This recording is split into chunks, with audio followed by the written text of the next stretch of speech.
Muy buenas noches con todas y todos. Soy José Carlos Torres y esta es mi participación en el Foro 3 del curso de Estrategias de Concesiones y Regulación. Para comenzar con esta intervención quisiera decir que voy a responder primero a la segunda pregunta, ya que me parece que va a dar mejor contexto para responder posteriormente a la primera pregunta. Esta segunda pregunta se refiere a cómo se regulan las concesiones.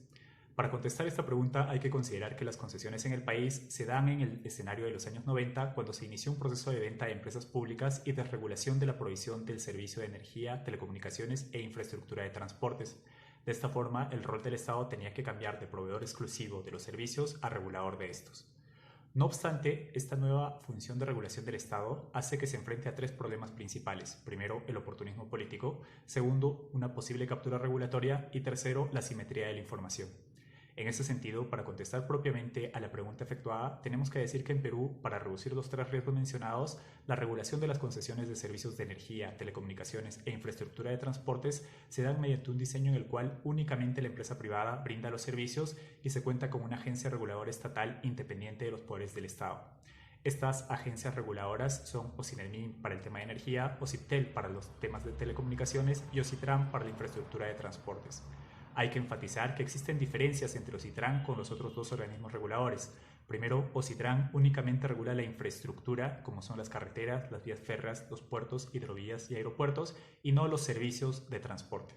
Y segundo, no toda la infraestructura de transportes está concesionada en el país. Por ejemplo, tenemos concesiones en la Panamericana Norte a cargo de Norvial o Covisol, pero hay una gran red de carreteras que son administradas aún por el Ministerio de Transportes y Comunicaciones a través del Provías Nacional. Entrando más a detalle de cómo estos organismos regulan las concesiones, hay que mencionar tres fuentes por considerar.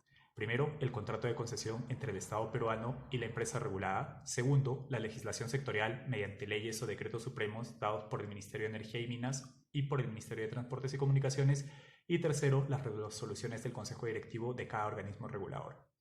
Pasando a responder la primera pregunta sobre cuáles son los métodos de regulación tarifaria en el Perú, tenemos que decir que existen principalmente dos métodos de regulación: la regulación de la tasa de ganancia y la regulación del precio tope. La regulación de la tasa de ganancia consiste en determinar las tarifas del servicio regulado sobre la base de los costos en que incurre la empresa regulada, de tal forma que se asegure un nivel de ingresos que cobertura los gastos efectuados por el operador monopólico. Estos gastos son principalmente de cuatro tipos: de capital, por depreciación, por operación y por mantenimiento. Entre las ventajas de este tipo de regulación resalta la flexibilidad para el regulador en la aplicación de subsidios cruzados en beneficio de la población de menores ingresos y también en la posibilidad de revisar los parámetros que definen las tarifas en periodos cortos de tiempo en beneficio de la empresa regulada por un menor riesgo de no sostenibilidad financiera que repercutirá en menores primas de riesgo de la industria.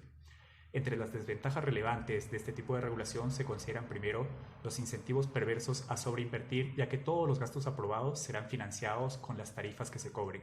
Segundo, la ausencia de incentivos a la eficiencia, porque puede haber una tendencia a gastos e inversiones innecesarios o excesivos. Y tercero, los costos administrativos del proceso regulatorio, ya que debe haber procesos anuales de rendición de cuentas para reducir la simetría de la información. El segundo método de regulación es el de precio tope. No se enfoca a determinar la tarifa en cada periodo de tiempo como la regulación de la tasa de ganancia, sino al establecimiento de una metodología para ajustar la tarifa.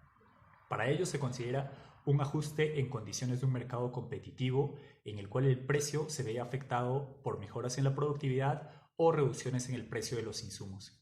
De esta forma, la variación del precio promedio de la actividad regulada sería igual a la tasa de inflación anual menos las ganancias de eficiencia que se observen en la industria.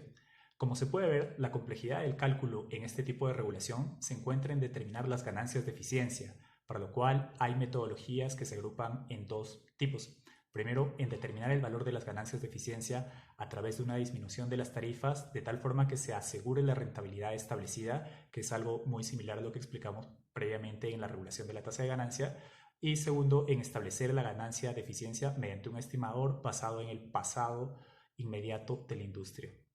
Adicionalmente a este proceso de cálculo complejo de la ganancia de eficiencia, se identifican otros dos potenciales problemas. Primero, la calidad del servicio regulado, que puede disminuir para reducir los costos y generar mayores utilidades. Y segundo, la reducción de incentivos a invertir en infraestructura de acceso para nuevos usuarios en zonas de bajos ingresos con altos costos.